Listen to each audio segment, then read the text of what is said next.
Hello everybody, welcome back to the stream. It is I, DigiDriver, welcoming you to your Sunday, September 10th, 2023. It's about 5:31 in the evening, and I am prepping for another one of my nostalgia flights, but this time in P3D, and we're going to fly the Quality Wings 787-800 from Atlanta to Boston.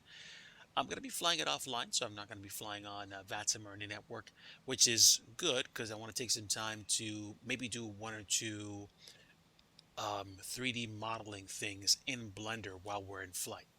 And I'm just going to do this and do it until the sim decides to crash, or we decide to do something different, or I decide to stop stream. So, going to have a little bit of fun and hopefully catch up with you guys during the flight and share with you a little bit about what I'm working on over the course of the next week. We are parked at the Echo terminal, I believe, and we are American Flight 197 with service to Boston. Today we've got, I believe, every seat filled on board. The 800 only lets me take, I think, 226 passengers. At least that's what I thought it did. And for some reason, I instantly loaded the plane instead of actually letting the folks board. So that's fine. We can get going in the next 5 minutes and we don't have to wait for anything to get loaded up. So I'm happy about that. Let's jump into plane and get this thing started. Okay, now, while I'm here, let me set up a few views for fun.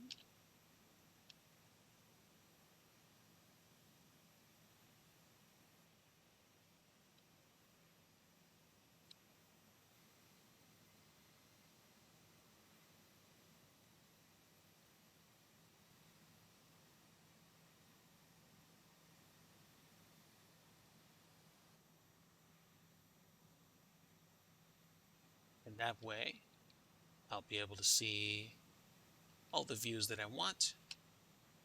And there we go. All right, let me get my other screen loaded so I can see your comments.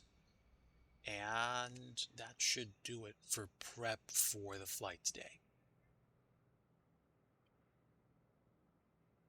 By the way, just in case anybody followed me over the past few days, I want to take a moment to thank you for your patronage and for stopping in today.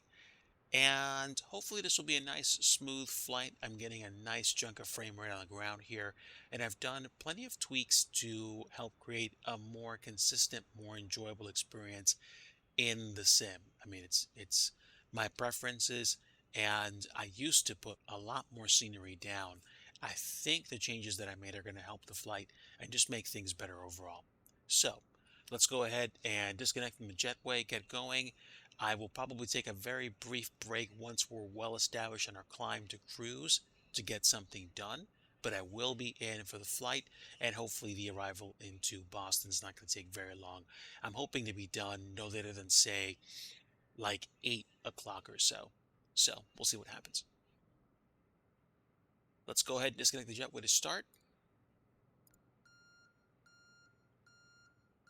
And let's go ahead and get the doors closed, since I believe we should be done. Actually, I mean, we are done because this thing instantly loaded everything.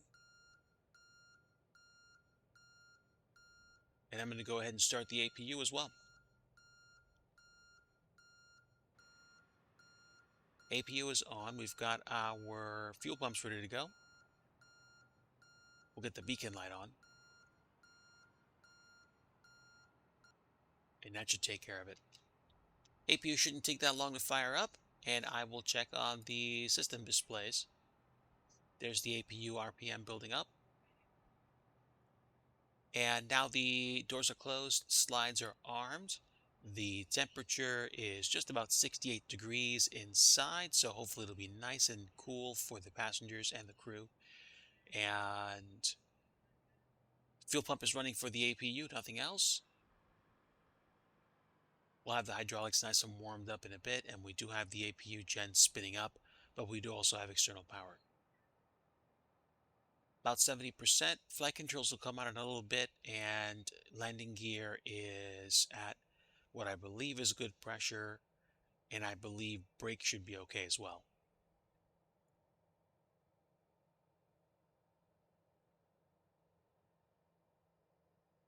And there we go. APU is now running. Doors are set to auto. Let me also make sure that my TCAS is properly set.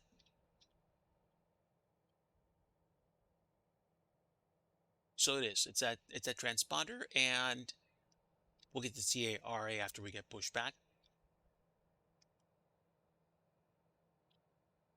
So with the APU on and running and APU gens on, we should be able to disconnect from external power without any problem. And we have. We'll get the parking brakes set, wheel chocks removed, and external power removed. And we'll turn the cabin lighting off for departure. And that should be it. All right, stand by, folks. Let's go ahead and get pushed back from the gate.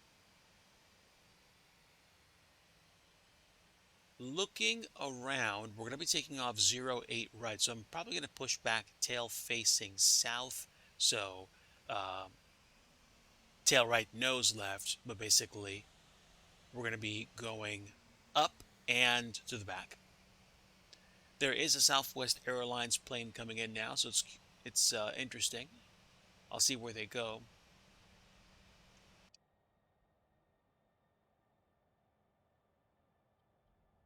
But I should be able to get connected and just have the GSX crew tell me to release the parking brakes repeatedly, and that's okay.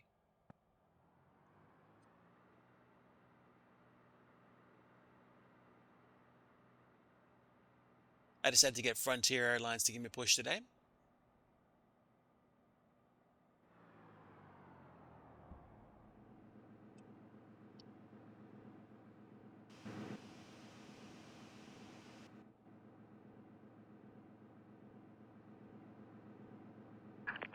Hello, Captain.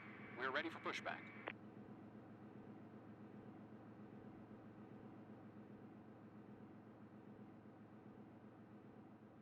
All right, APU is running. At this point, I'm just going to go ahead and leave it on fuel. Locking gear. We'll also get the screen set up for weather and traffic, along with data.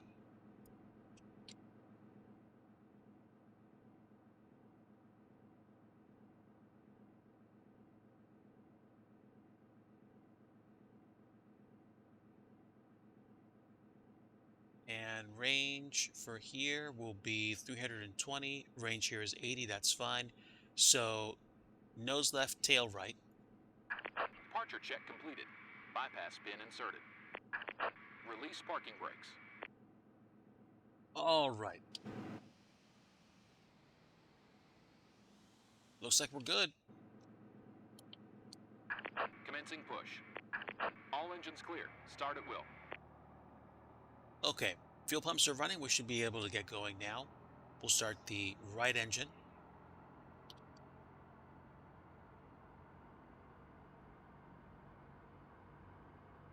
And we'll start the clock. That'll be my block time for today.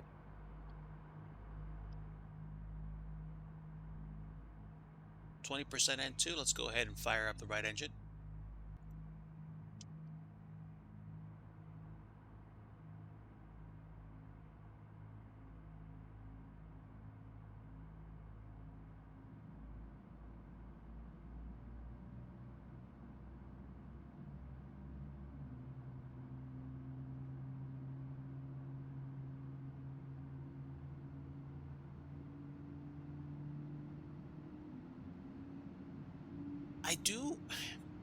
I don't know. I miss the in-cockpit sounds of the quality wings. I'm not sure if I actually turned them off by accident or what, but I don't hear the first officer talking to me anymore like I used to.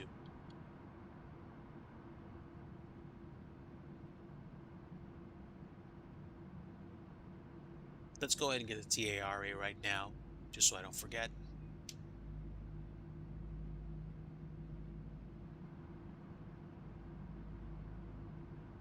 And left engine start.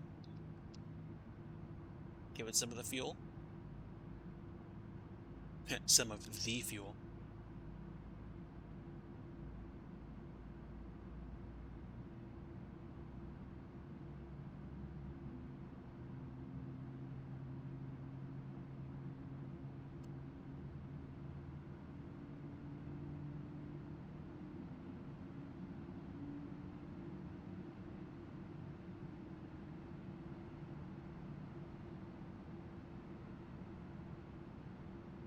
Okay, both engines are running. I should be able to turn my APU off at this point Set parking brakes.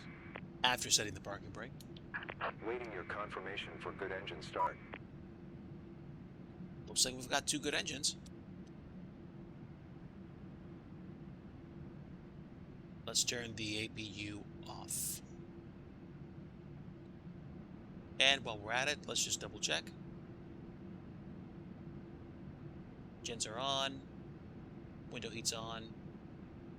Hydraulics are auto. Passenger sign's still on. And overhead, dome. Yeah, while they're... Unlocking gear. Let me see. Immersion. Tow truck disconnected. Bypass pin removed. I don't think that these are the same ones that come with quality wings. I think that's just for... Okay.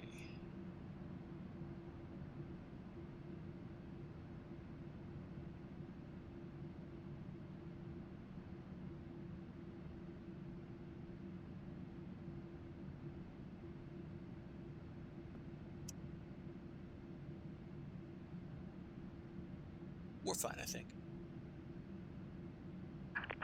Left is clear. Right is clear. All right, folks, thank you very much.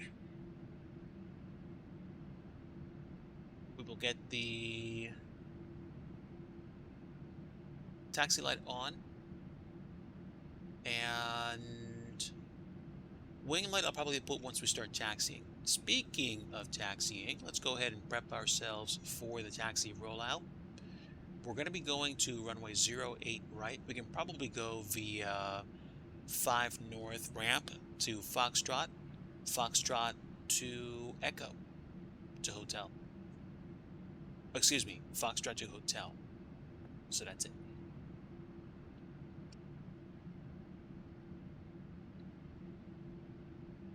And it should be everything. Let's go ahead and do a quick flight control check before we depart.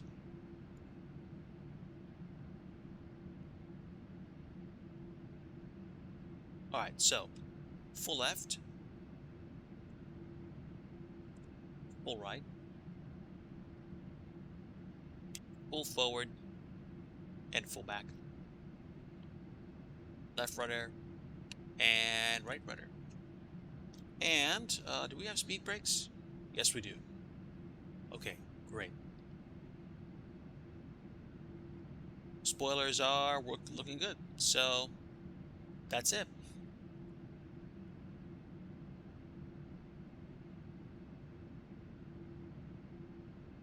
Back to ND and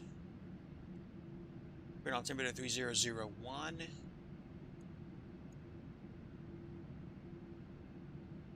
Considering how there's some inclement weather in Boston, I'm pretty sure we're not going to be able to use radio altimeter unless the weather's not that bad. And we're going to set up for a decision height, excuse me, a minimum altitude of 218 feet. That's Barrow. So roughly 220 feet, and that's it.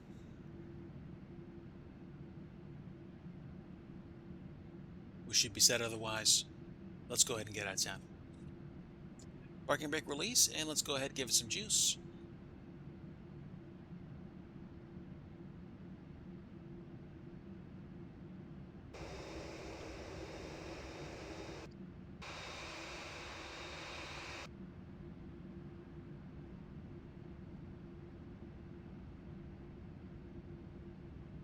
So the story for my recent P3 adventures actually kicked up a few weeks ago, I want to say. I think 1.5, 2 weeks ago. I was hanging out on some P3D streams with, I believe, Steve01063. I'm so sorry. I almost always tend to miss numbers or mispronounce people's usernames for their channels, but I do know that he is a He's a nice person to listen to for long haul flights or for P3D flights. And I've come to appreciate the P3D flying that he does. And I got inspired by it to actually go flying in the sim. Okay, so this is 5 November. We are now exiting, and I believe I can turn left onto Echo. Is it here? Oh, excuse me. I don't want Echo. I want Foxtrot. Not that it would have been a problem, I don't think, except that I think the AI traffic likes to taxi from the runways on the taxiways closest to them. So I think that would have caused some problems in more ways than one. Oh, wait. It looks like they are using Echo for outbound taxi. Or am I wrong?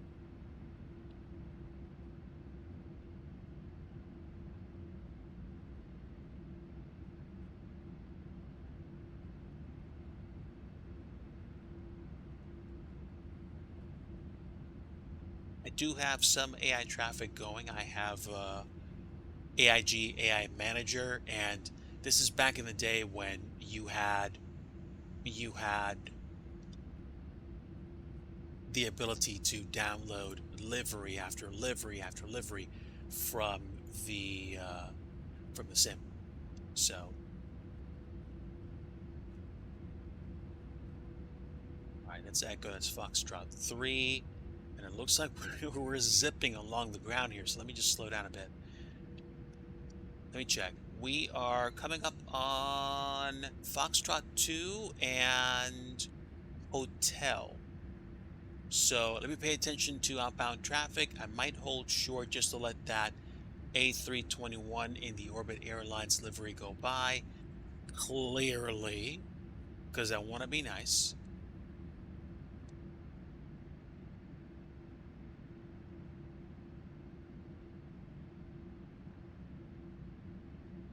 All right, so let me stop. Let me just check my surroundings.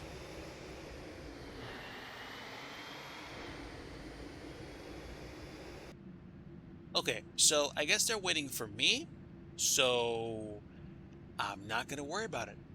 Oh, and also, I don't tend to use in-game ATC when I'm flying around, so I'm not gonna assume that the traffic knows absolutely what I'm doing. I'm just kind of jumping in wherever I can and enjoying myself. If I was on VATSIM, then clearly there's some things I have to watch out for in terms of protocol, making sure that I'm set to go, etc. Okay, and we are at the hold short marker about 10 minutes after we push back from the gate, which is great. We also have some traffic coming in.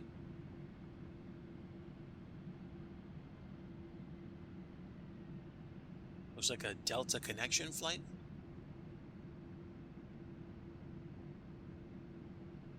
Pretty neat. But do we have anybody coming in on this runway?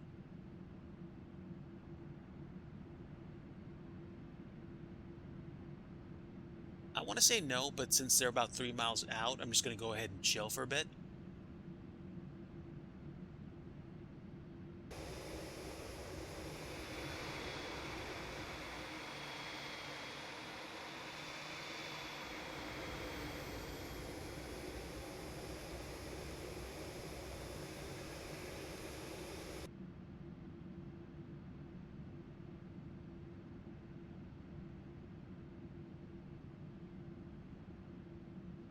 There's another plane coming in, but they're about 8 nautical miles out, so we should be able to get out of town in time. Not worried about the other one. And it looks like the Delta, the closer one, is that a Delta as well?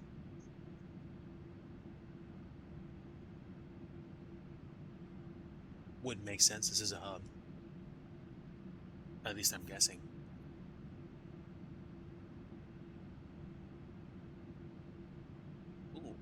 737-900. Not bad. Not bad.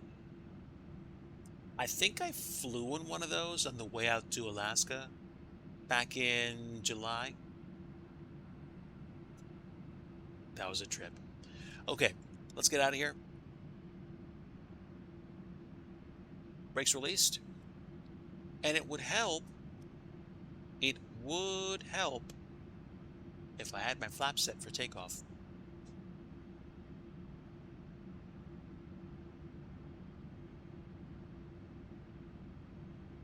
We'll do 20 nautical miles for now, and we are going to get ourselves prepped for departure.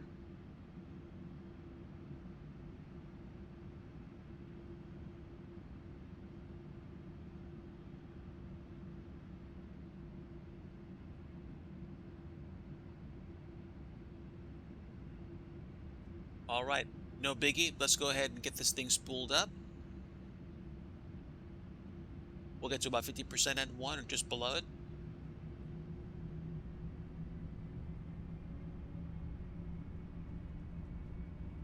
And looks like we're good. Let's go toga.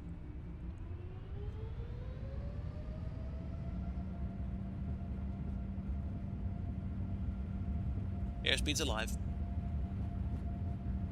80 knots seen. Trim is configured.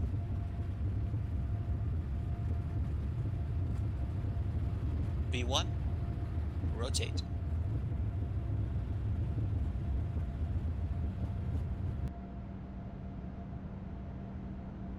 Positive rate of climb. Gear up. Flaps to 1. And flaps up. 500. Autopilot engaged.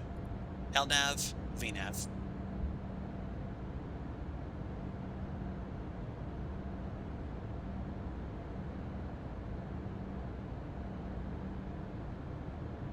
Oh, I have my strobe lights on. Good.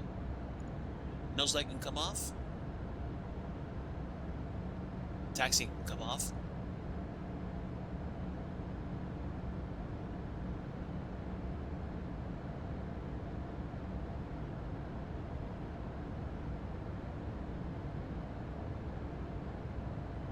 And there we go.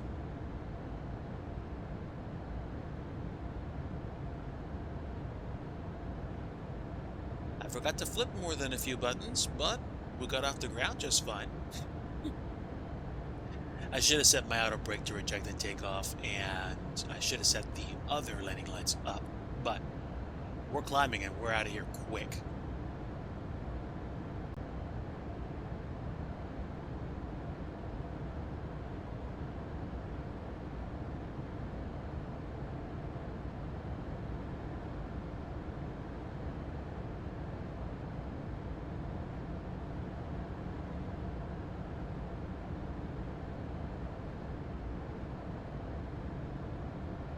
BNF has us climbing pretty peppy. And outside temperature is still 2-4, so even if there is precipitation, it's not going to be a factor right now.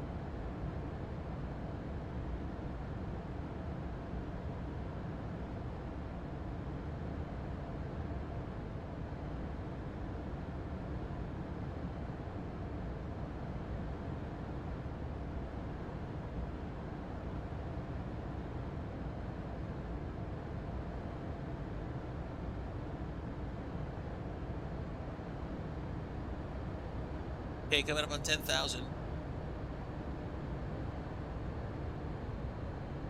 Traffic is not a factor. Let's finish the climb.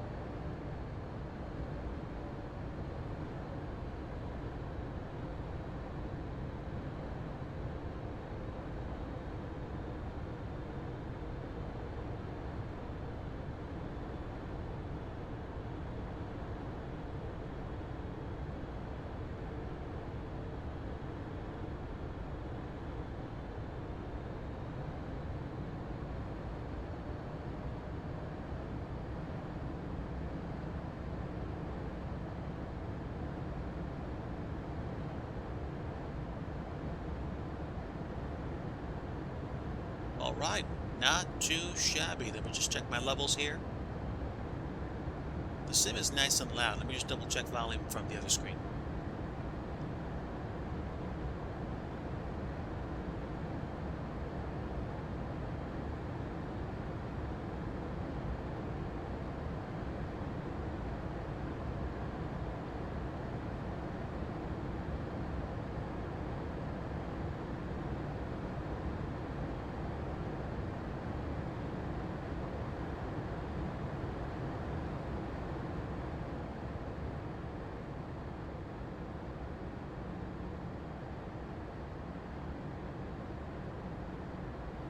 Okay, just adjusted the volume a little bit so it's not so blaring. I might lower the volume a little bit more, but I'm going to just lower the volume of my headset. And you guys should be able to hear me. But if you can't hear me, or if the sim's too loud or I'm too quiet, just let me know. And I'll try to adjust the volumes as needed so that you have a more enjoyable experience. But welcome aboard. We are well on our way out of Atlanta. We left literally about, I want to say 7 minutes ago. And we are on our way to flight level 410 for a roughly 2-hour flight to Boston. The weather on the eastern seaboard is wet and stormy, a little stormy, maybe a little bit more stormy, and we will see what happens when we get there.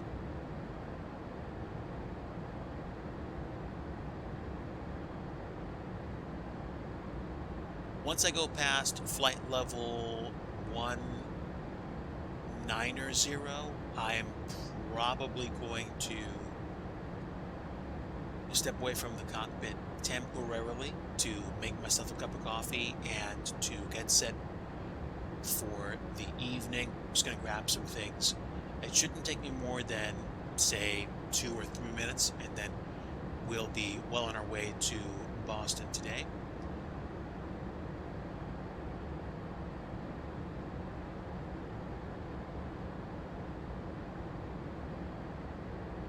The weather in Boston, courtesy of meetartaf.com. General Edward Lawrence Logan International Airport is sporting winds out of the northeast at 5 knots, visibility 10 statute. We've got some cloud layers. Clouds few at 1,800, broken at 3,600, broken at 900,000, and overcast at 14,000. Temperature's 22, the dew point is 20, and the altimeter is 3010. I don't think there's rain right now, but there was earlier.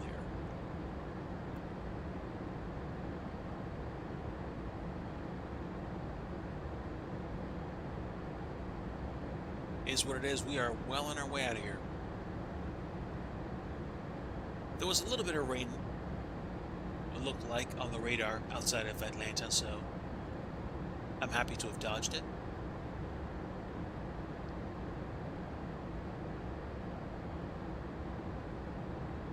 And away we go. Although, to be honest, I think I might adjust my live graphics. The bloom, or excuse me, the brightness seems a little too strong. So I'm going to take it to, hold on, I'm going to take it down to 0.75.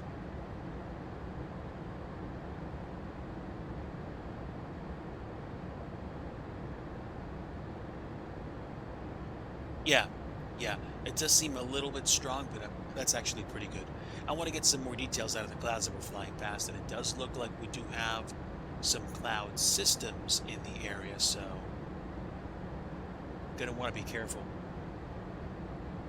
In P3D, the storms do not look that bad, but you run into turbulence. I have Active Sky for P3D V4, V5 installed, so we're gonna get turbulence if it's out there.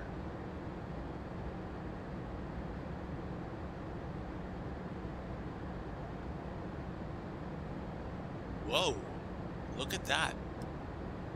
Yeah, clouds off to the left and some much more dense clouds off to the right. I'd be surprised if I don't see cloud-to-cloud lightning or anything like that. Definitely a few systems to watch out for. But I'm happy. That was a nice takeoff. All right, so we're standard. Let me go ahead and get up and stretch my legs for a bit, and I'll come back shortly and we will catch up. Sit tight, folks.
All right, folks, I am back. Sorry for the delay.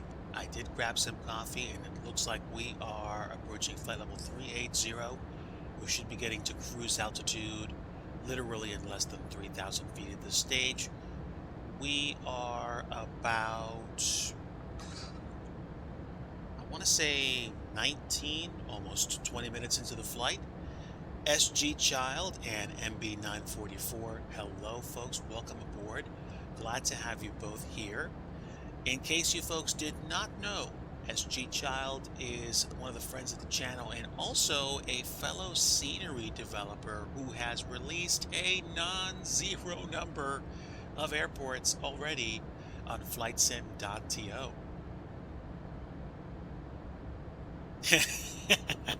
Oh, SG, it's not your fault. First off, I used to get in the habit of putting destinations on the flights that I did on stream, but then I just stopped for some weird reason and never picked it back up again. We're flying to Boston today. We took off from Atlanta about 20 minutes ago, 21 minutes ago, and we're going to fly up to Boston. It's going to be about a 2-hour flight. Um, Provided I do not get really nasty weather coming through, which is going to knock our lights out. I hope that's not the case because this is losing power and the sim and the stream going down would be a no bueno, So hopefully that won't be the case.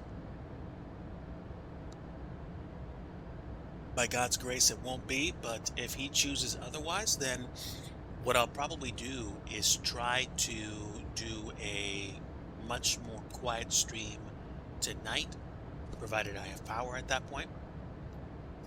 But we'll see. We'll see. We're gonna hit cruise, and I think once we get set in cruise, I'll probably flip screens to Blender and work on a few projects, because we're gonna be, flying up there for at least a good hour straight. Okay, so we have hit 41,000 feet and we've got loads of clouds around us. The weather systems are popping up left and right. I mean, I did see a big system to the right, and now I see a big system off to the left, although I don't see it that close up. I lowered the brightness on my screen so I could see a little bit of cloud definition, but unfortunately it does not show very well. I would say the clouds that are way further, those probably have cloud tops up to 4 or 5. My guess, if not 5.0. So that's a system I don't want to mess with. And it looks like, based on my flight plan, I shouldn't have to. Also, no traffic around me. So, there we go. Alright, I got some snacks, I got some coffee. As long as this works out, we should be okay. I think so.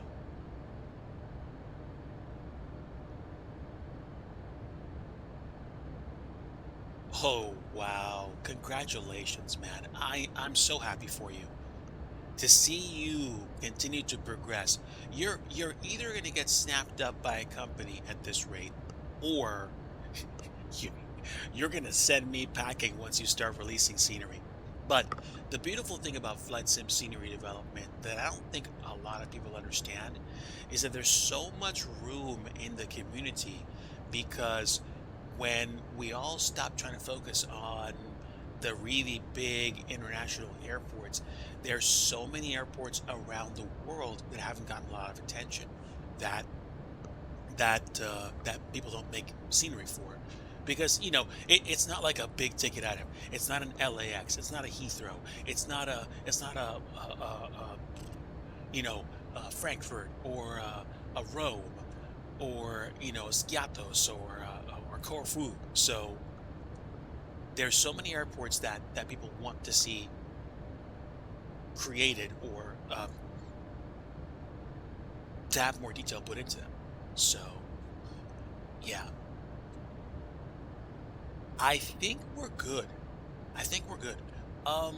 Is there a way that I can leave this running in the background that's not going to put too much noise.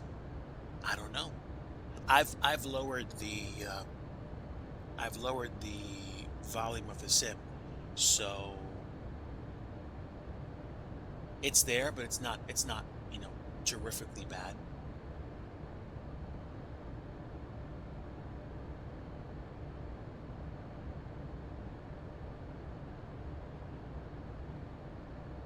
How to refresh the airport.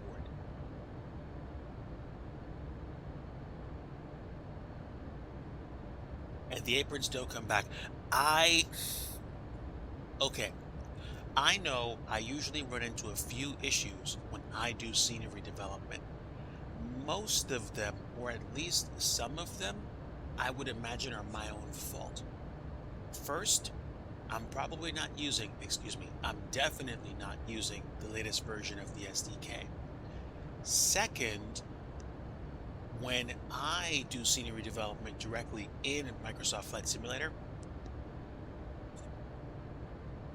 when I start, sometimes the ground doesn't load in fully. So I literally have to go up a couple thousand feet, come back. Hopefully the ground redraws itself. Most of the time it does.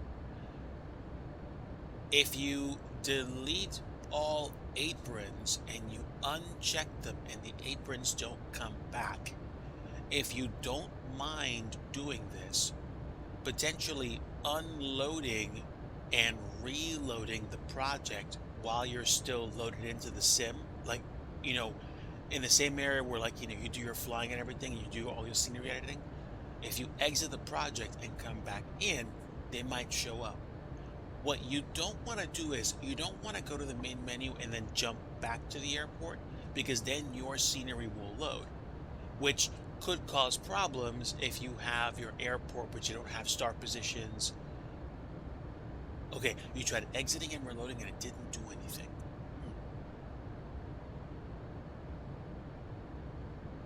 Okay, so I'm assuming when you said delete all aprons, you went to the airport settings in the sim and then you unchecked aprons in delete settings. Um, it's a relative number. Like I don't count how high up I go. I just go high enough that I feel like the ground textures will um uh unload or go to a lower quality and then come back down.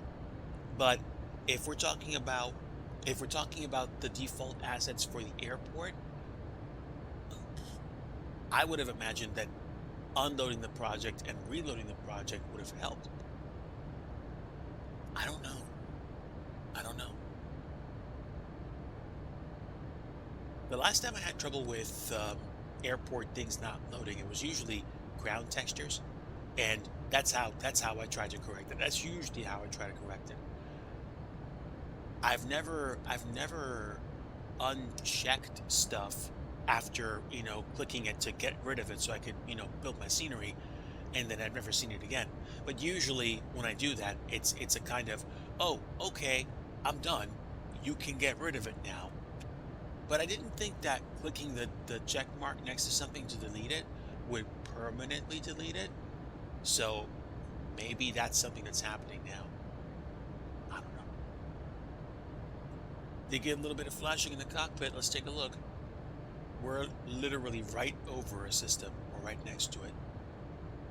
So that's big.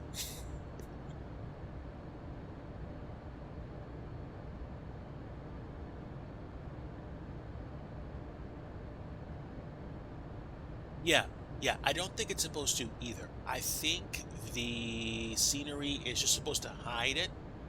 And then I think when you build it, ooh, wait a minute, wait a minute, wait a minute. Go with me on this. Just a theory.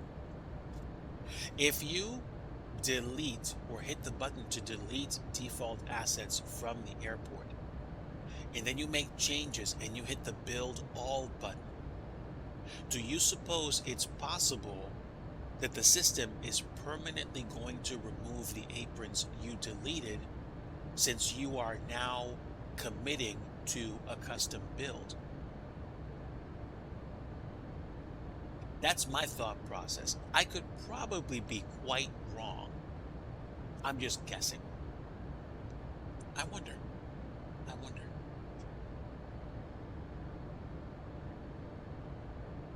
And that's just my guess. Um, it's kind of like how the sim might save resources when you're in edit mode. If you're going to build a newer version of the airport that's no longer going to have the default aprons, then it's probably not going to hold on to them. It shouldn't. Or forgive me, let me rephrase. I don't think that kind of behavior is official or what was advertised. I would have imagined by you unchecking something it would have come in.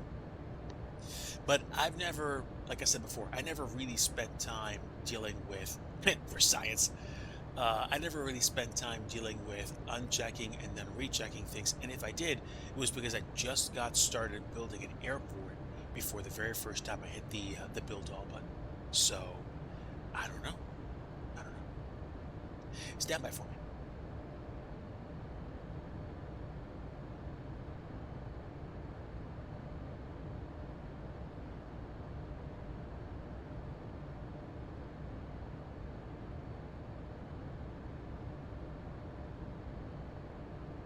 Okay. I felt bad for a moment because I don't think I've taken the fasten seatbelt sign off. However, considering the storm system I just flew past, it would have probably been a bit turbulent in the back. So let's go ahead and shut these off. And that should be okay for now anyway. And let me go ahead and check. Oh yeah. I'm using the Navigraph charts site online, and you can overlay weather now on top of your flight plan. And yeah, I am going past some storms, including a line of storms that goes from probably extreme northeastern Tennessee to like Maryland and West Virginia. And if we cover the entire system, we've got a system that's connected to that, that's going up and through Pennsylvania and New York. Yeah, it is nice. It is nice. If you folks in chat have not seen it, let me share my window with you so you guys can see what's up. Give me a moment. So, right now, I should be zoomed in. Okay, there we go. Now we're tracking. Okay, so you can't choose the typical chart view without the weather, and this is the chart view with weather.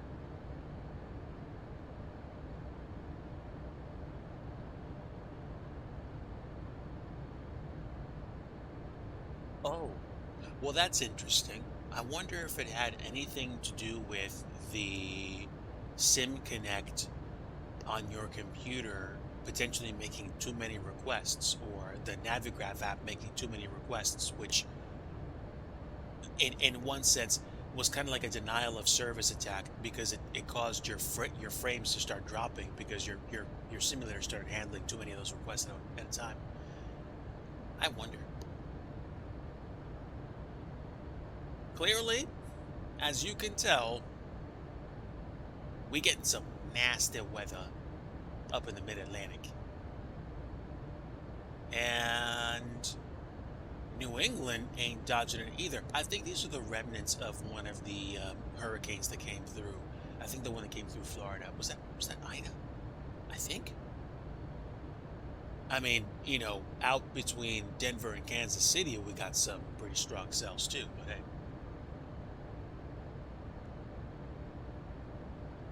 I mean, I used to do flights on a tablet PC, so I know about low frame rates. Trust. I still had fun. I still had fun. Do you live in the mid area of the U.S. where the storms are? Where are those? Oh wait, I'm showing my screen. Do I live? I am in the greater area, yes. So, Like I said before, there is a chance that I might lose power. Hopefully I won't, but we'll see. I mean, if the stream suddenly stops cold, you know what happened. I did not time this stream the best. I probably could have gotten started in maybe like a half an hour to an hour before. So we'll see.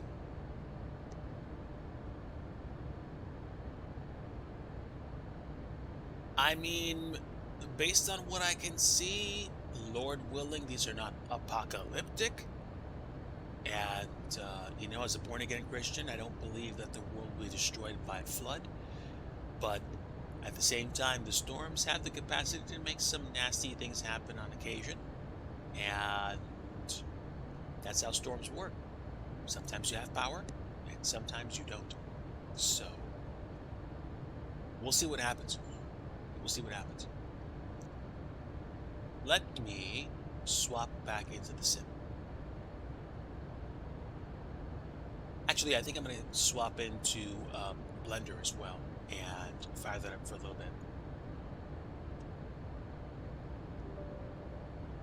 We'll see what happens. I am using it at a 4K screen right now, so it's possible it might complain, but at the same time, I shouldn't be doing too much costly stuff. I'm not doing a lot of animation, things like that, blah, blah, blah. We'll see. Now, what do I want to work on during the flight? Provided, by the grace of God, I make it through the storm without losing power. I'm estimating we're probably going to get to our destination between 7:30 and 8 o'clock. And that'll be it for me for the stream. If I lose power or the sim crashes or we get something which isn't a total blackout, but it just knocks my PC out of commission, I will probably make a decision whether or not I'm going to do a lighter stream tonight. If I do, I might not do any flight simming at all. I might just either do Blender work, or I might even just play something else just to chill. Today is Sunday, tomorrow's Monday, I go back to work, and I think this is going to be a normal week in terms of timing. Hopefully nothing too drastic in the way of project work, and we will see what happens. And like I usually like to say, if you're in a part of the world where it's already Monday and it's like 8 or 9:30, good morning to you. I think it might be like 11 in Guam. Ah, nice. A pilot's life. Good for you.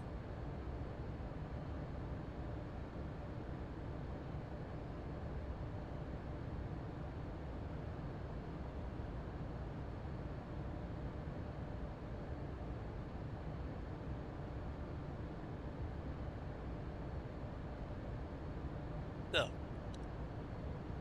what do I want to work on? I can probably open an old but really good project that I haven't actually touched in a while, which I probably should be working on. Let me go to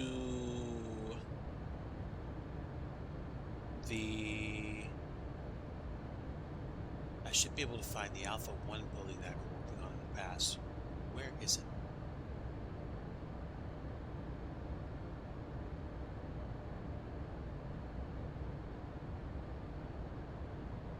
Seriously, I can't find it?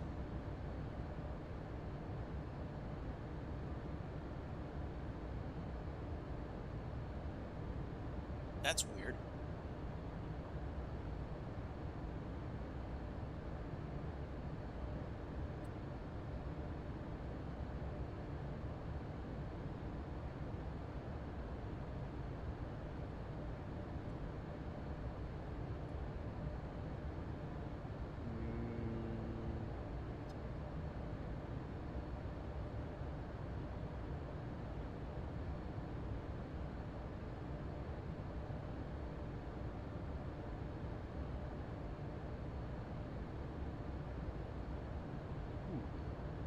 can't find where I usually keep it.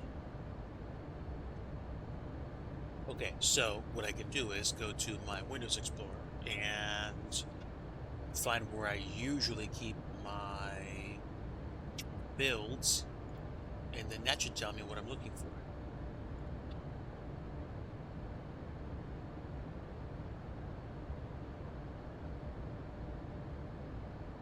It's not the terminal. And is it literally the building area? That's weird.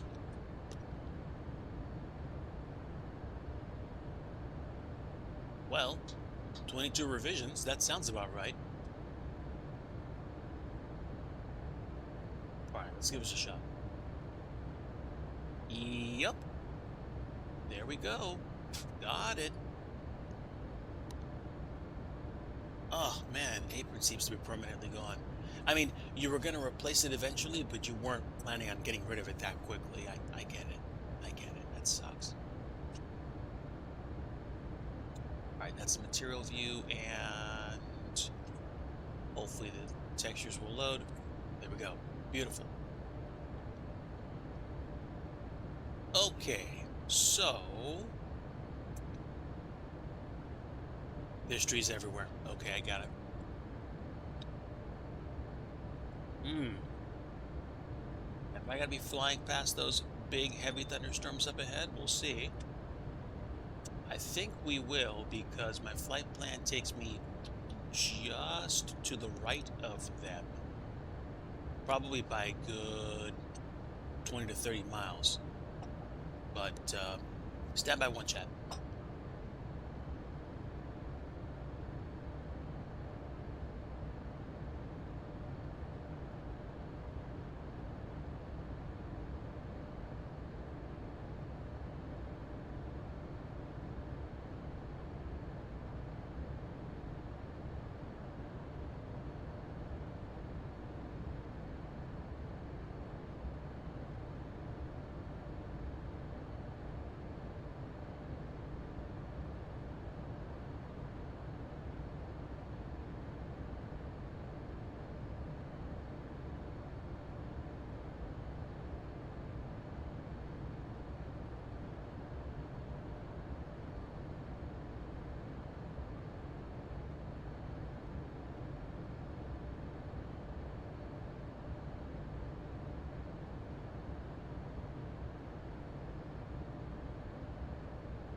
Right, chat, I'm back. I took a phone call, and I was just checking for inclement weather. Looks like we really are dodging some storm systems today.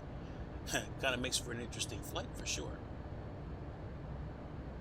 We got about 800 and 30 some odd nautical miles for the total trip. So I'm guessing, like I said, it's going to be upwards of a couple of hours. Right now we are Mach 0.85. We could be going a lot faster, but this is, I think, the best econ cruise that it can come up with for my cost index of 100. So we're well on our way. And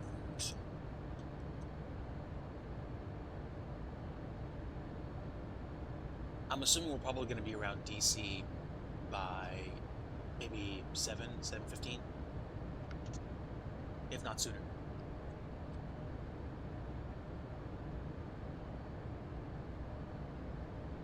But yeah, let me switch over to Blender now that I've loaded the Blender window, and we'll do a little bit of work while we're actually in flight. Let me just double check. I don't see how... Well, from this view, it looks like we're probably going to come across paths with it, but at the same time, I don't see it becoming an issue right now.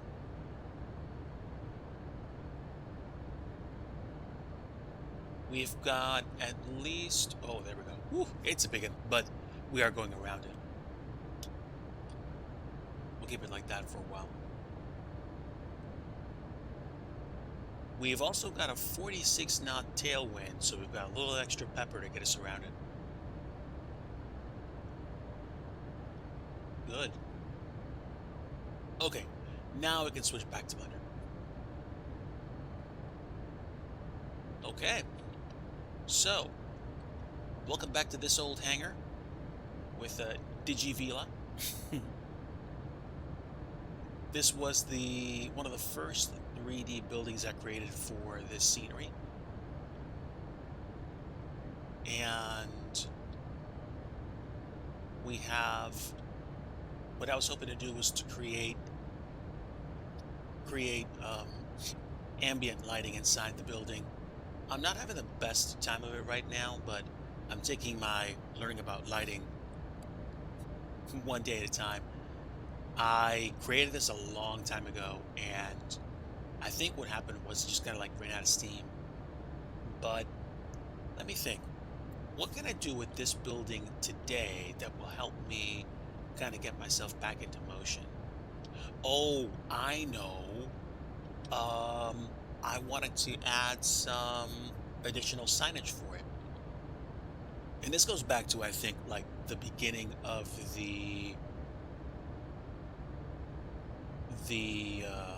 this goes back to the beginning of the year. Or not really the beginning of the year, like the spring. I was starting to really get a head of steam going on the hangar, and I was trying to figure out how to actually, make it look the way it was supposed to look. So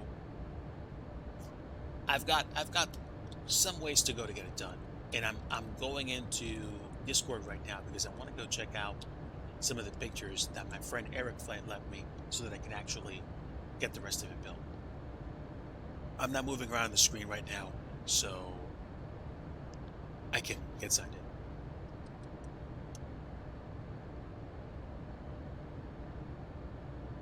There we go. Okay.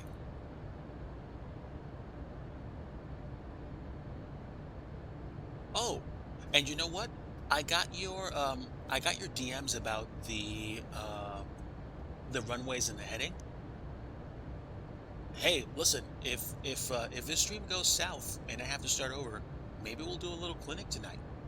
Or maybe I can start thinking about doing scenery dev clinics in the near future and see what happens. I don't know. You just gave me an idea. So, where did I have those pictures? Oh, I need to go to Eric Flight's Discord and need to find the old links. They're pretty old. They're like back from like June, so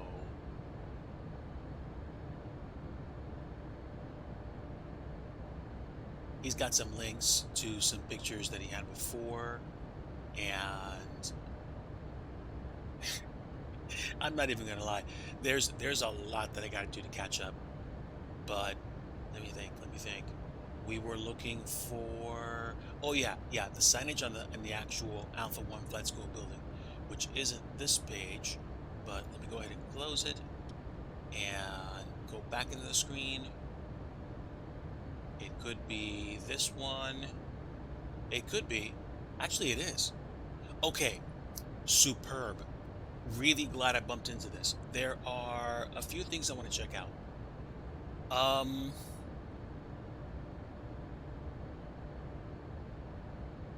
you know what? Why don't we start small? Why don't we start super duper small? Okay. I'm gonna do this. I'm gonna start a new I'm sorry. I'm gonna start a new object.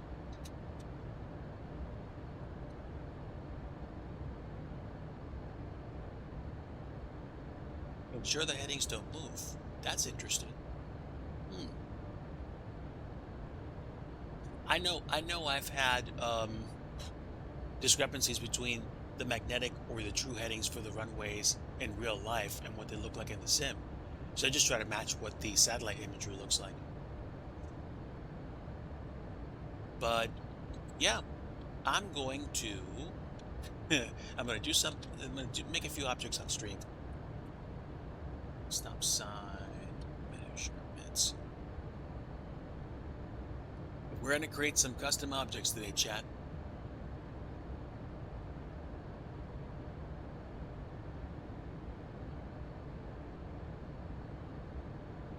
We're going to create a stop sign.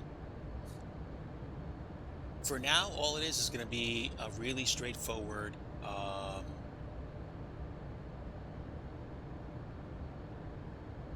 sign. I just want to get the dimensions right.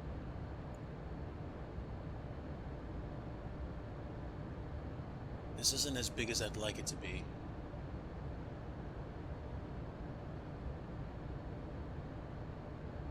Come on, help me find the stop sign quick, internet.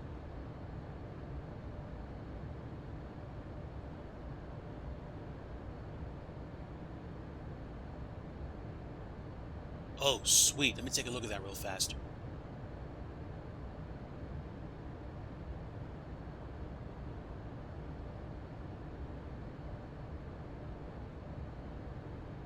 Wow. That's fantastic. My hat's off to you, dude. Great work. Great work. You're kicking it, man. Very happy for you.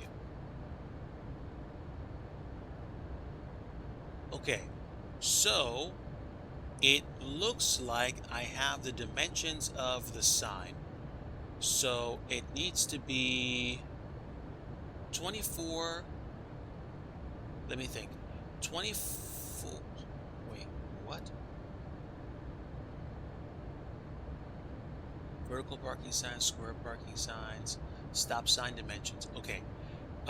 It can be, I think, 18 inches tall by...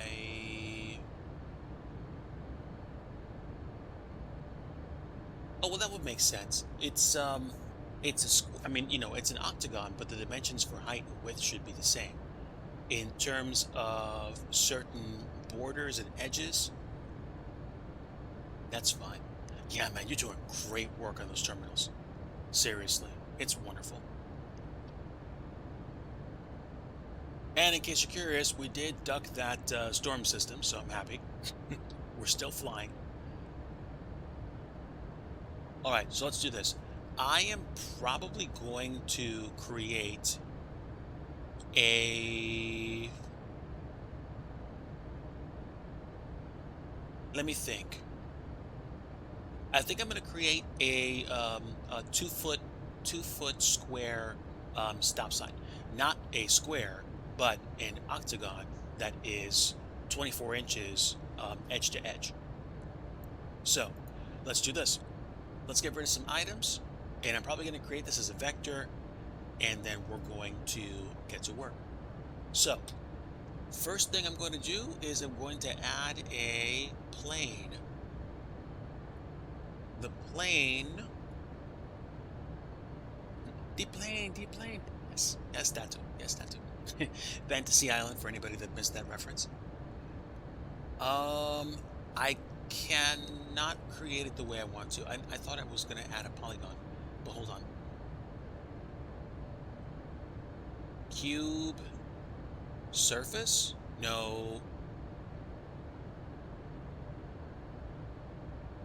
Circle, plane, cylinder.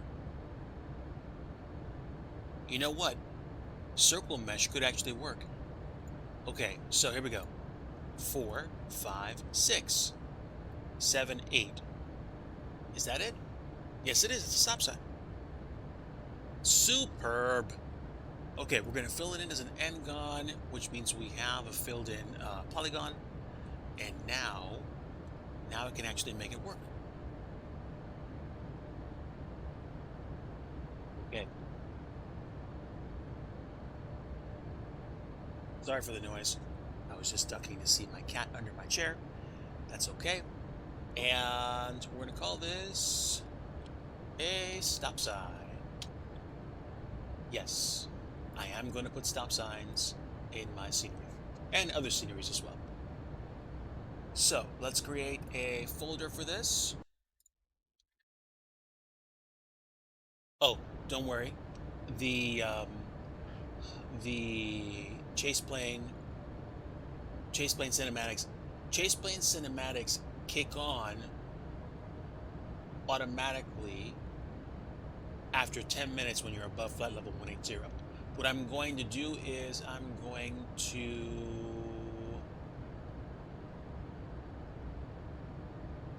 auto enable disabled, and I don't want to not have sounds muted for cinematics because I don't want to suddenly be jump scared by like engine sounds at flight level 410. There we go. Top of descent? Wow. Top of descent is going to be in about 30 minutes. That's actually a lot closer than I thought. That's funny. Okay. All right. I am not focusing on the screen here, so sorry about that. We're going to make a new folder. We'll call it stop sign. Inside, it's literally going to be stop dash sign. And there we go. Now, let's stand this up.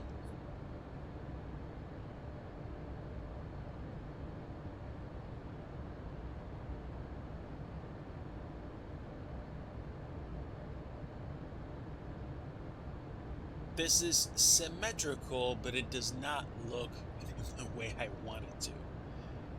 Is this standing up straight? No. 90 degrees, please. Thank you.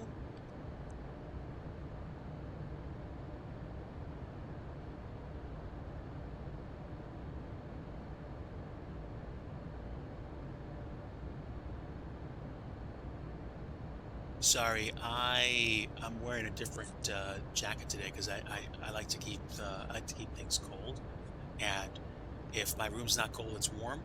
So I'm trying to just like make sure the microphone cord doesn't make a lot of noise.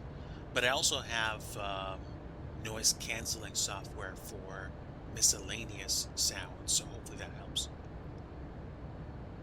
Now, I don't want that. I want.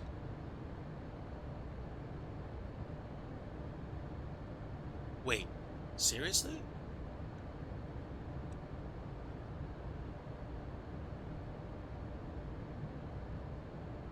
I thought... So we're spinning on the z-axis, spinning on the y-axis, and spinning on the x-axis. Are you serious in telling me that I cannot rotate this more? Well, I can do it this way. Great. Great. There we go. Okay, sanity preserved.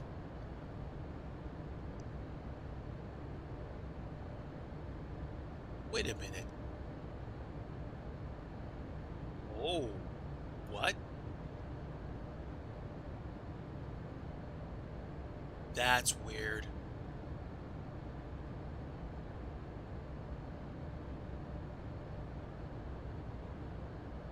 Okay, negative 111 looks pretty straight to me. And how big do I want this to be? I want this to be 24 inches. Excuse me, 24 inches. There we go. So it's a relatively small stop sign. It's probably going to be something you're going to drive past. Not the ones that you typically see on the side of the road when you're in normal traffic, but that's fine. Um, we're going to go ahead and inset this slightly. And I'm not going for like utter complete realism here. This is just going to be good enough for us to use. So we're going to break this up into a few pieces, and I'm going to hit the tab button, and we're going to inset this slightly. So we're going to create the first piece, which is basically the inset area. This separates the border from the red part. Or I could inset this really tiny for the black border, and then the white border, and then the red part. That's probably easier.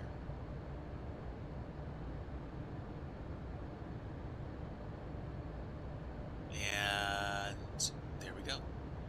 So this has the potential to become extremely annoying extremely quickly. So let me just separate this really fast.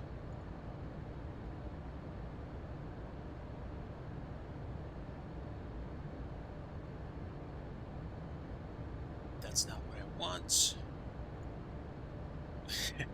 I shouldn't have picked these edges so small, but them's the breaks.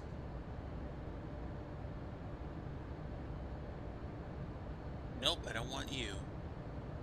Hold on. No. I apologize if it's difficult to see the things that I'm doing precisely. Okay, that should be all the edges.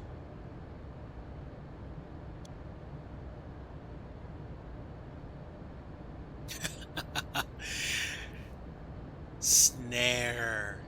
It has been a while, my friend. Welcome aboard. Hopefully your journey towards getting your airplane vroom vroom things is continuing well. Folks, Snare 17 is a longtime friend of the stream. Haven't seen you for a bit, friend. Very happy to have you back in chat. And I know you're doing some different things these days. Once upon a time, I saw you when you were working on scenery development for Microsoft Flight Simulator. I mean, it is always possible for somebody to come back and finish a project, but I get it if you're focused on other things right now. I'm just happy to have you aboard. So it's it's safe to sit in small cockpits yet again. Yeah, yeah, I understand. I understand. I am separating some things right now, and we're gonna call this the black outline. Yeah, I've been trying to work on some stuff and also doing some flying in none other but the classic known as Prepared. P3D. That's right, Fred. Look at this. Look at this. Look at these two-dimensional sprite clouds. This synthetically generated scenery. The good old water effects. Yes. I'm gonna go outside, so lower your volumes. It's gonna get loud.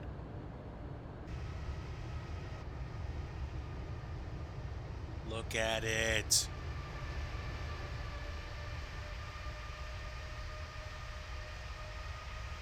And it looks like we have passed DC, and this I think is the Annapolis Bridge.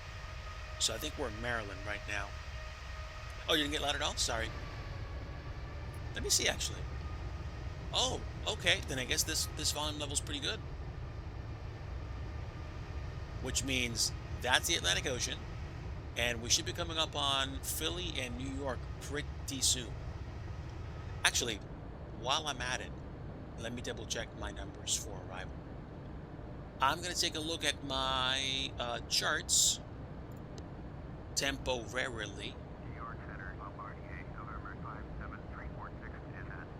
Oh yeah, yeah, we're going through Delmarva right now.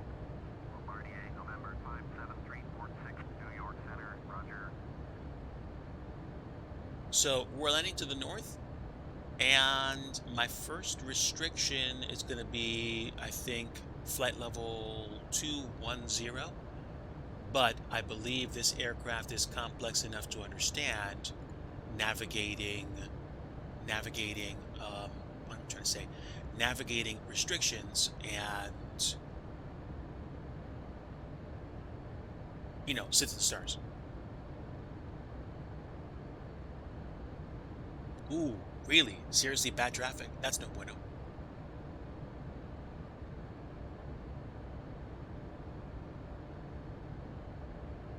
That's strange. The chart doesn't want to load? Stand by one, Chad. There we go. That's much better. Okay, here we go. So, we want to commit to landing at 1,700 feet, which means I'm going to set this to just about 2,000. Oh no, we can do 1,700 feet. That's great. Excuse me for not noticing.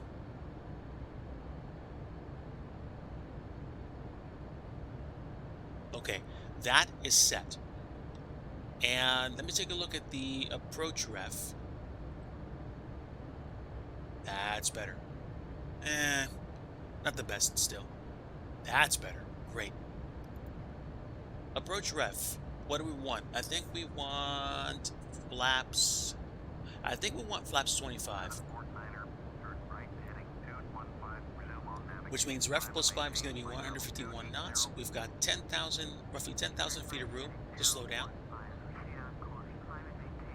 I'd prefer not to land long, but if we have to, we will. And that is about it. We've got our performance set for our arrival. So now we should be good. And top of the set is going to be in what? Well, I'm looking, and it's not going to be for another 10, 15 minutes, I think. So we should be okay. All right, let me go ahead and switch back over to Blender, and we'll continue. I've never been this intricate about building a stop sign. It's just kind of fun. Let's see. There's the outline. There's the stop sign. Go back to mode, and now we're going to build the thicker border, which is going to be the white outline for the stop sign. And again, this is not going to be perfect, as most first attempts won't be. Actually, as all first attempts won't be. If you try something the first time and you get it right perfectly, you are either superhuman or it was not challenging.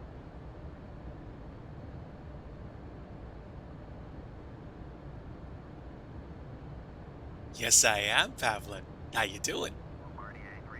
Welcome aboard, friend.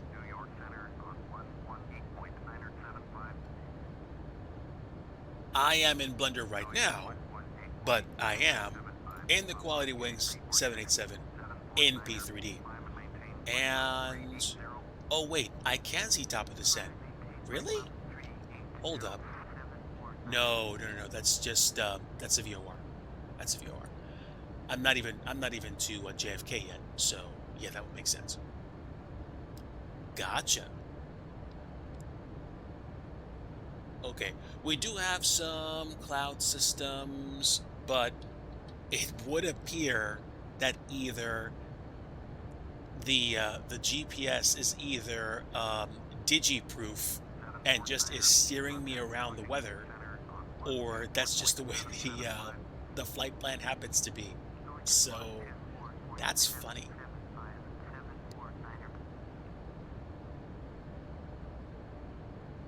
Nope, not at all. Not at all. I like flying in MSFS and Microsoft Flight Simulator, and I also like flying in X-Plane 11 and maybe once in a great while in 12. But I have not uninstalled P3D from my system by any means. I am still very happy to be in 5.3 right now. So, yeah. Happy to fly flights like this, especially when we're talking about things like fall foliage. It does seasons really nicely for me. So,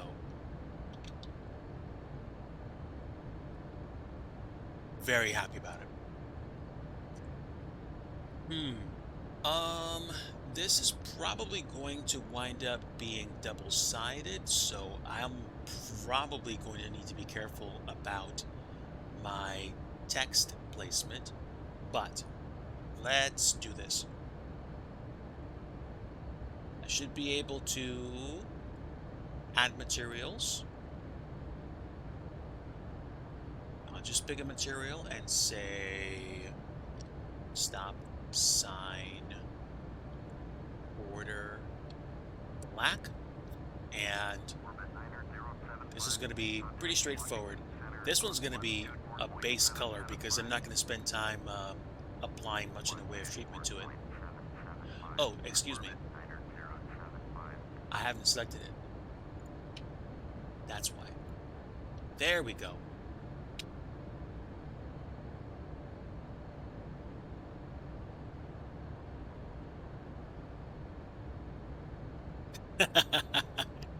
Yes, yes, I am officially still happy to fly this plane left and right. Whether it's the 8 or 9. I haven't flown the 787-10 in P3D yet. I usually do that in Microsoft Flight Simulator, but I'm happy to fly it here. Meanwhile, we are getting ourselves in the scenery development mood by doing a little bit of work on or in Blender. White border, stop sign border, white. Stop sign border, white. And okay, we do have top of descent coming up, so the plane should be able to handle the descent all by itself, but I'll keep my eyes on this. And this one should let me pick white as an option, and we're going to go full on, and then if I check the stop sign black outline, I should be able to go with like pretty much straight up metallic, and keep the roughness probably around 0.35. And we'll experiment with that and see whether or not that's too bright. Right. No textures on these edges yet. They're way too small for me to care. And metallic, what did I pick for you? Full on metallic, we'll see what happens. No clear codes. 0.35 like for the other one. And it's the same thing both sides. Normally I would have a problem with that, but again, this is going to be a double-sided sign. It could be. It usually is. Oh, yeah, I see your point. I see your point. So there wouldn't be much of a difference in picking the 9 versus the 10, except for to take more passengers and cargo. Okay. And stop sign. We're going to pick, let's see, stop sign, red area, and this is where I got to get picky about my colors, because I can do red that's this strong, but again, this is going to be a vector graphic. What I might do is I might add some bump mapping to this to make it more believable, but I'm not there yet. Let's go ahead and lower this to maybe about 0.5, even 0.4. Okay. So pretty I feel comfortable with a color like this. Let me see. Let me see. I'm checking the other pictures that I have. It almost feels a little too bright yet. But let's do 0.4. It's probably going to be ridiculously bright.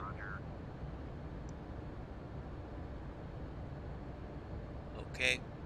40 nautical miles to my top of descent point, and I think I'm coming up on Staten Island. I think. Woohoo! Loads of clouds as well. Loads of clouds, and I'm about to fly past New York City, so the frame rate drop is probably going to be real.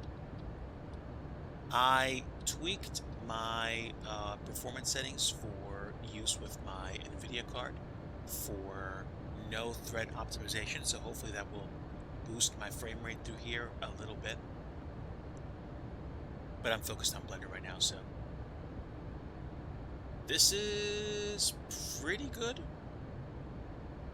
I'm going to save what I have. Now, I need to create the text. So we're in object mode. I can add text, and the text will be very simple. It will literally be the word stop. Now, what font do I want? I want something which is the same as that sign, but I don't know what the actual name for it is. I'm going to have to just pick fonts and see what I find. Actually, no. Come on, Ditch. Use the internet. Font for stop sign. Okay. Stop sign fonts. Stop sign font is... Let's see. Road Geek, Traffic 2, Highway Gothic, Narrow. Do I have that?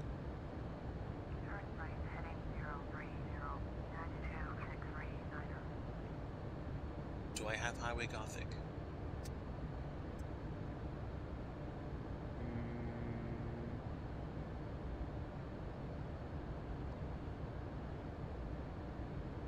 I don't know.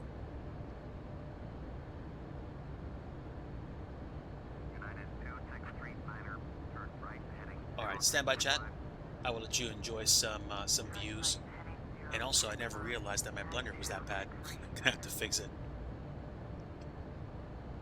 But enjoy some P3D while I make some dinner plans.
Alright, chat, I have returned, and it looks like we are already on descent into Boston. We're going to be taking the Roebuck 3 down, so that work that I was doing on the stop sign is going to have to stop. Get it? Sorry, I couldn't resist.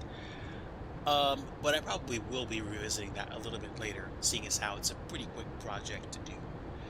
We are on approach into Boston today, and I think, I could be wrong about this, but I think we're going to be arriving in the next 25 minutes, which was about what I estimated. And yeah, we got a lot of clouds. I do mean a lot of clouds. Also, a lot of frame rate drop. No, not my flight. I did Atlanta to Boston. So Kilo Alpha Tango Lima to Kilo Bravo Oscar Sierra. I'm not on any air traffic control networks right now. I definitely didn't want to be on ATC for taking some time to go into Blender and work on some stuff. And the time went by pretty quick. Also, looks like I've got somebody in front of me, which I might be about to pass. Can I see them? No, they're... What is that? Like, they're like 20 some odd nautical miles ahead of me? Yep. I was tempted to do longer flights, but I mean, it's amazing how quickly this flight got underway and how much time passed. Okay.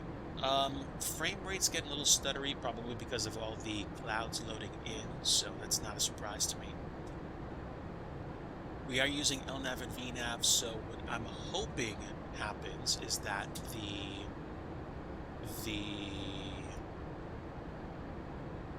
restrictions work for the arrival.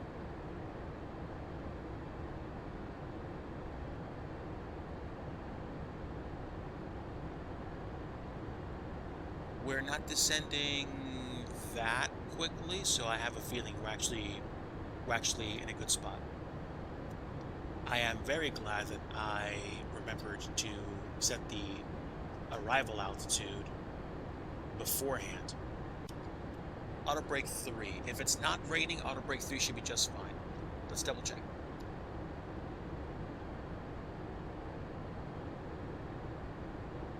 Take care, Pavlin. Until next time, God bless you. Winds are calm. Overcast. I think we have rain.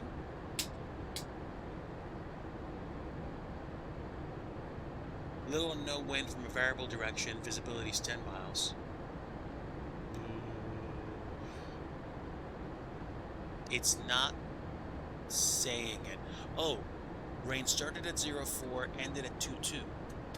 Oh, okay. Okay, so it did rain.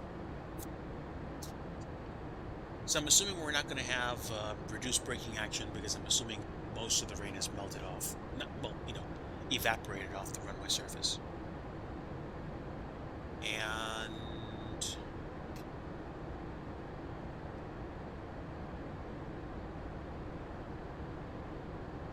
oh, yeah, I want to arm my speed brakes. There we go. Speed brakes are armed, and we have auto brake 3.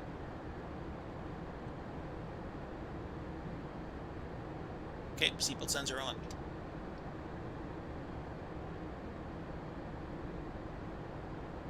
And I wish that it was not as stuttery and low frame rate-esque as it is now, so...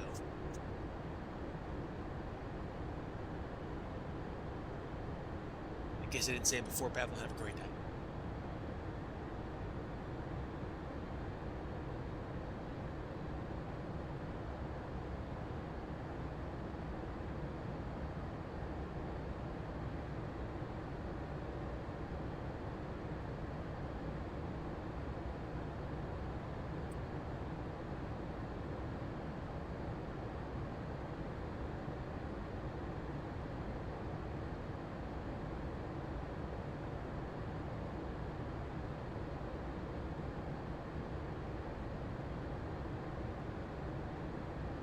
Okay, looks like we just went feet dry.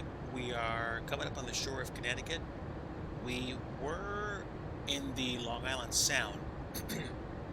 There were a couple of waypoints we went past after the JFK VOR, and we are well on our way to Rhode Island and the arrival. It also looks like we are back to decent frame rates again, so I'm happy.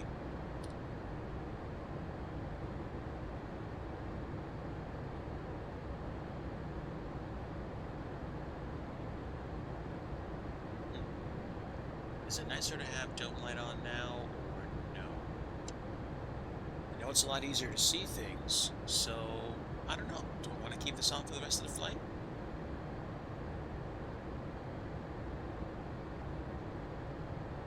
No big.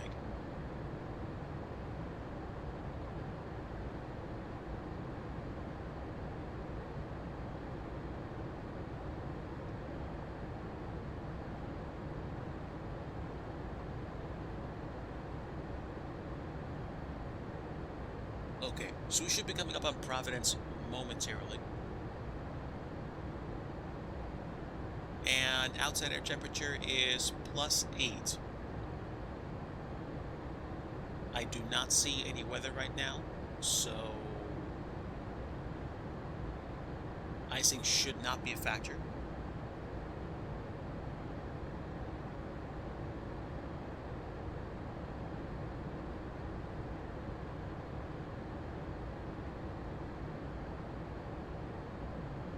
Once I land tonight, folks, I'm going to duck out for the evening relatively quickly, so I will let you folks know ahead of time that I will try to do at least one episode of Office Hours this week. I mean, I don't know what the week's going to bring, but hopefully it won't be that tricky or complicated. Usually, as long as I haven't used every ounce of, brain for software development during the course of the day, I can wrap up at a decent hour, do things like exercise, deprogram, get comfortable, and then decide what I want to do. The good news is that I am really starting to get an idea of how to get back into that space where I like to really think about what I want to work on or create. So hopefully we're not going to have issues with me being burnt out. At least that's not what I want. Yeah, you and me both. In different disciplines, but the same idea. As a software developer, I can get to a place where I run out of energy really quickly. And then it's just like, oh, well, I don't know. Like, do I want to do this? And I can take a very long time to make very simple decisions. I don't know about you guys, but that's what happens to me. So it's like, I can take 15 minutes to decide what kind of coffee I'm going to make myself. So I'm trying to get past that. But I do know what being crispy at the end of a day at work feels like and how you don't want to do much afterwards. So I'm trying to avoid that going forward. But yeah, maybe later tonight when I'm not watching anybody or when I'm just on the computer for fun, I will probably continue that stop sign. I don't see a reason why I couldn't get that done tonight, even if I added a few more details to it, and then place it in the sim and see what it looks like. But just one step at a time. I wanna start really getting in this good loop where I'm creating things, enjoying my time, wanting to create more, enjoying my time some more. I feel like I want to pass this on to SG and anybody else that wants to create scenery for X-Plane, P3D, Microsoft Flight Simulator, flight gear, Aerofly, like Aero FS2. If you create scenery and you start to have fun, enjoy it. If you create scenery and you start to have fun and people really like your scenery and you release a scenery and they pay for it, have fun and Don't think too hard about the progression. Learn what you can. Don't drive yourself crazy. Don't don't make it some incredibly complex, supremely difficult, I need to get this done now thing. Take it from me. If you mishandle that, you can get really drained, really burnt out, really bitter about it really fast. Let's not underestimate the importance of making good coffee decisions. Very good, sir. I see you've also been classically trained. I will say this much. I try not to drink too much coffee, but I'm not afraid of drinking coffee black more than twice a day if I feel it's important enough. I'm certainly not going to drink more than 1 cup of coffee that has exorbitant amounts of cream and sugar in it. So if I do a run to, any coffee shop and I get like a custom super duper cup of coffee, like, yeah, like we're going to be okay at that point. That's it. Also, let me double check my flight plan. I feel like I'm not low enough yet. Stand by. Oh, okay. No. This is good. This is good. We're going to start dipping way down in the next, 5-10 minutes. Yeah, I don't like drinking more than 2 cups of coffee. I'm functional. I like to think about things in certain ways. If I drink more than 2 cups of coffee, first question is why? I know why I like coffee in the morning. I know why I like coffee at night. Anything extra, and you start dabbling with your body's ability, or at least, excuse me, disclaimer, just my opinion. I'm not a doctor. I'm not a nutritionist. If I start drinking more than 2 cups of coffee a day, there's this, I don't know, what would I call it? Expectation management that starts to happen with my body, where it's just like, I don't want to start messing with it too much. So 2 cups is good. 2 cups is very good. Like, if I'm on vacation and I'm traveling with the family and, it's a cruise and they bring the coffee around to me, of course I'm going to drink more. That's fine. That's fine. Like, let me think. How can I put this? The mental and physical differences of going on vacation versus doing your normal routine at home, they're significant. They're significant enough for me to say, hey, I'm going to enjoy this, and I'm not going to worry about the experience right now. So, for me, regular, when I'm not doing anything like that, just 2. We're fine. We're fine. And it looks like we're overflying Providence, TF Green International Airport. Surface winds 0803, so winds are probably going to be coming in from the ocean, which means my approach to 04 right is most likely going to be warranted. Okay, we are below standard altitudes, back to local pressure. 3010, let's see if that tracks with what we have at Boston. And it's 3009er for the pressure, but 3010 right now. Surface winds are calm, but they are tracking from the north. So us approaching on 04 right should be good. So AI generated traffic should also be good that way. We are definitely dipping down though. 3,100 feet per minute. Sporty drop. Okay, so descent checklist. We have our ILS glide slope turned on. we should be tracking the approach frequency and course of 110.3 or tree at 0 tree 5 for the course heading. We're approaching 10,000 feet in another 3,000 or so. So before I forget, I'm going to go ahead and activate my landing lights, which I never forgot to turn off. Yeah.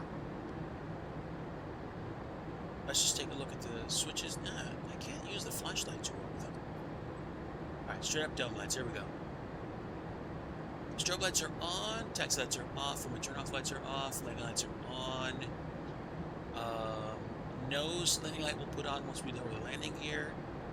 And that's about it. That's about it.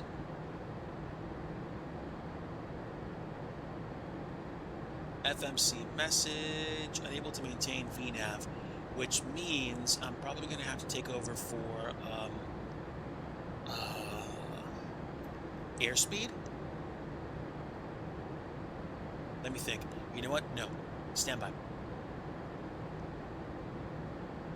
First off, let's get rid of this discontinuity. And let's see what the approach looks like. We've got 40 nautical miles to go. We are at 10,000 feet, and we're slowing down significantly. So, I think we're going to take over, and we're going to hold down to 1,700, and we'll descend at approximately 2,800 feet per minute. We'll set up 210. Actually, you know, we'll set up 180 knots as the approach speed. And ultimately, I want to be at 151 for the arrival.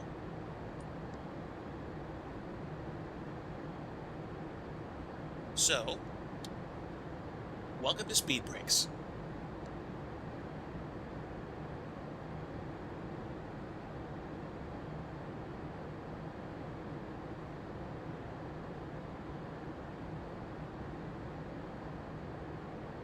Okay, we're coming up on Goshi in about 10 nautical miles. So we are dipping down to the floor.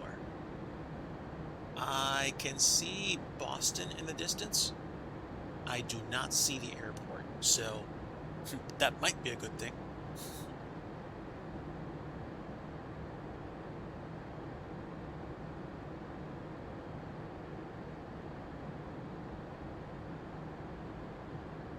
And for Goshi, we want to be at 6,000.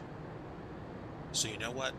A little too late to adjust, but we'll adjust our descent rate to 500 feet per minute, and we will level off at 4,000 for Winnie. No, we can keep descending.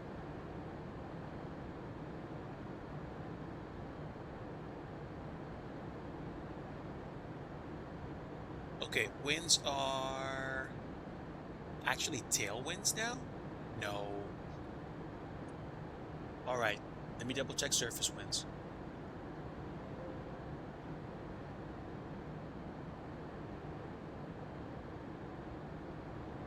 Alright, stand by, chat.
Hello, folks. I am back. Sorry for the delay. Got another phone call, but we did manage to land nicely into Boston.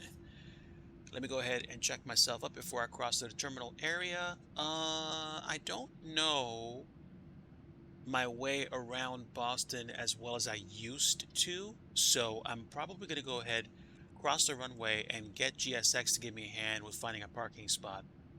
This is a fully default Boston, so let me see. I think the Echo Gate's where I want to go. And if it's where I think it is, then I'm probably not going to need... Oh, wow. All those gates are occupied? Never mind. Okay. I'm just going to go ahead and park up where I think a reasonable spot would be, and then we will watch a replay, and I'll go ahead and bid you guys farewell. But we pretty much made it down right around the time frame where I was expecting it to be. So great flight, and I snuck in a little bit of work with Blender today. I appreciate you guys being aboard. Hopefully there was enough noise on the landing. I guess I'll double check once we actually touch down and I get a replay going. I'm gonna do like one replay and then we'll be out of here. But yeah, this flight went by a lot quicker than I thought it was going to. So happy days for that. Okay, never bored. I mean, there's still plenty that I could do to, make flights like this more enjoyable. But at the same time, it was nice to be able to do something like this. And hopefully that departing aircraft means there's going to be a parking space available, but it looks like a 737, so I'm probably not going to. Oh, it's an Embraer, so no. I'll go to the back alley and see if they have any satellite terminals available. If they do, we'll park up and then we'll watch a video. Okay. So I'm probably going to leave all my lights on the same way they are. The sim will probably be intelligent enough to actually turn them on and off for me, but I'm not going to go too far off of my landing configuration. Well, there are some things that I do for a living that are probably going to bore some people, like lots of mental accounting in terms of the thing that I do as a software developer. So, yeah, it's a thing. It's a thing. Cargo terminal is to my left. I don't know that they actually have the satellite terminal up and running. Let me see.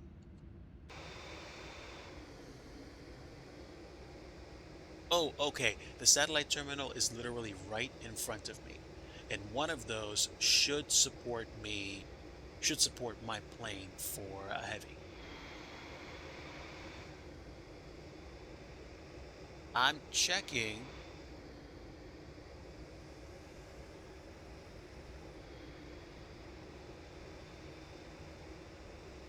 I wonder if that one might work. It's a little too close to the taxiway.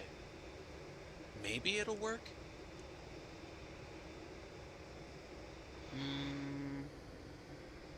No, because there were no suitable ramps at Bravo, and that's Bravo.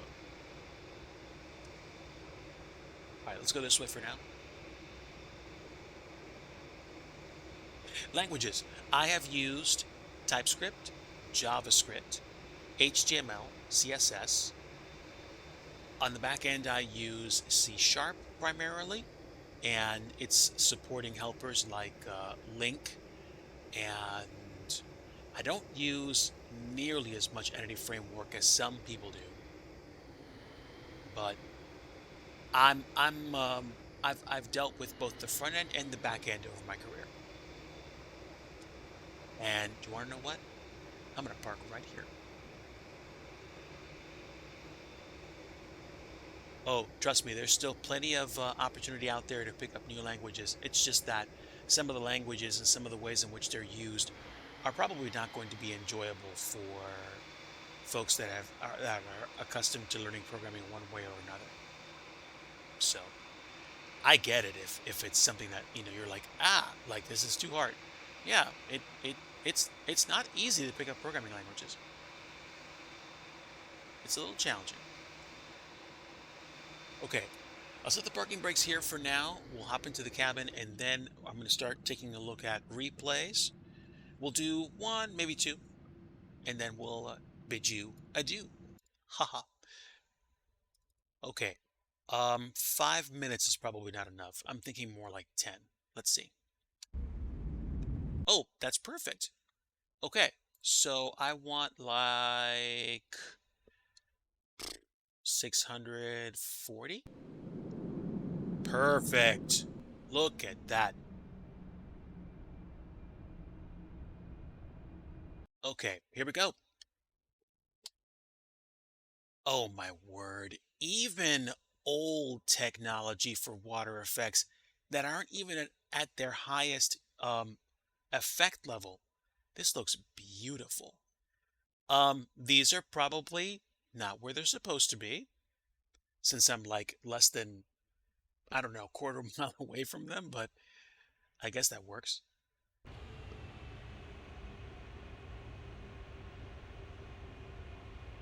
I'll be quiet so you guys can enjoy this.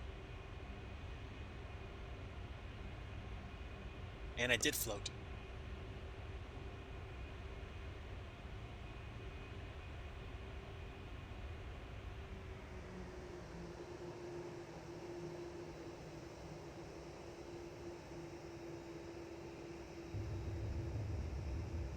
Very nice.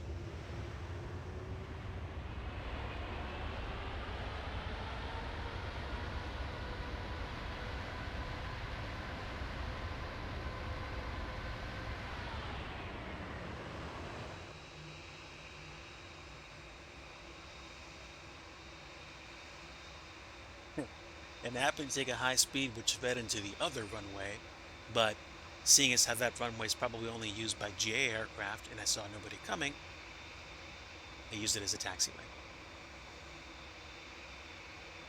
All right, so we'll take one more look at this from the perspective of a passenger, and then we'll probably go ahead and call it a stream at this point.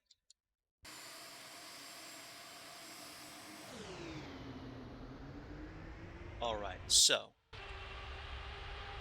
oh, here we go. Perfect.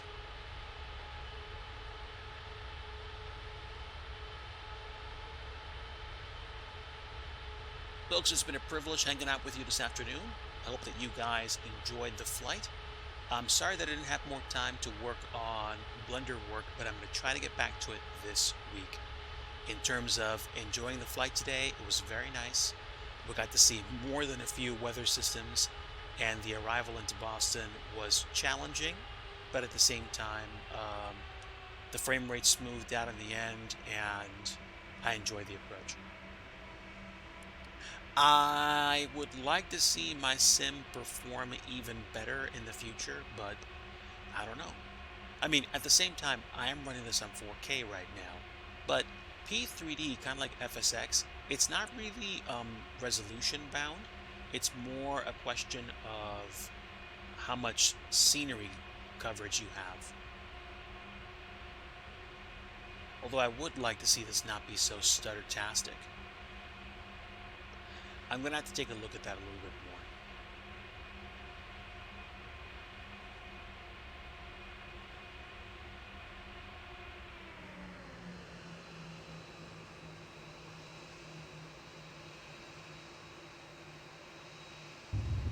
Nice.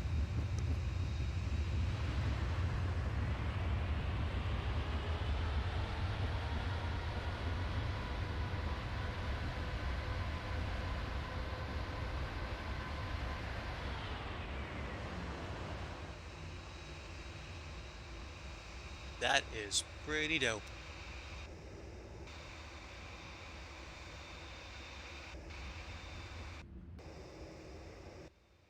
All right, folks, we're going to give it one more replay before we head out of here. And I am going to look for somebody to say hello to on a quick raid. So while that's going for you guys, I'll go ahead and check out who is on right now that we can say hello to on a raid. So let me take a look. Who is out there? Who is actually out there right now?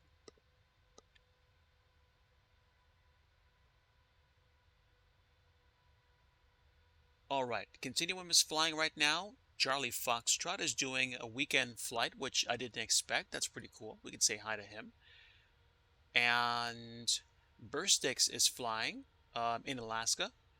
We've also got Alpha Charlie doing a supersonic Concorde flight. Thank you, SG. Really appreciate having you aboard. Let me see. QF Music is flying. And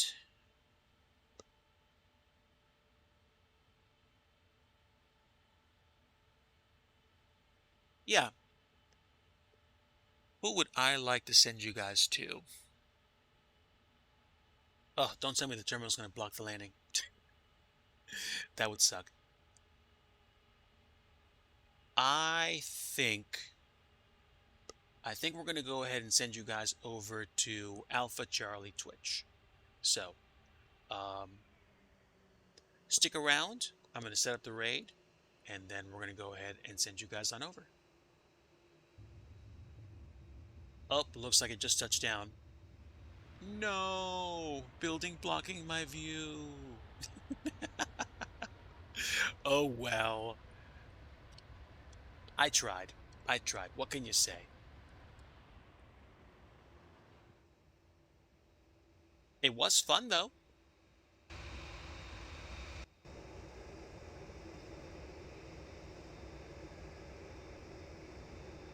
All right. Folks, it's been a blast. Thank you for stopping in and saying hi. Like I always like to say, if you want true peace, you want the Prince of Peace in your life, and that is Jesus Christ. Folks, have a great week coming up, and wishing you all the best for the week ahead, and I hope that you have a very, very good evening. Until next time, my friends, we'll see ya.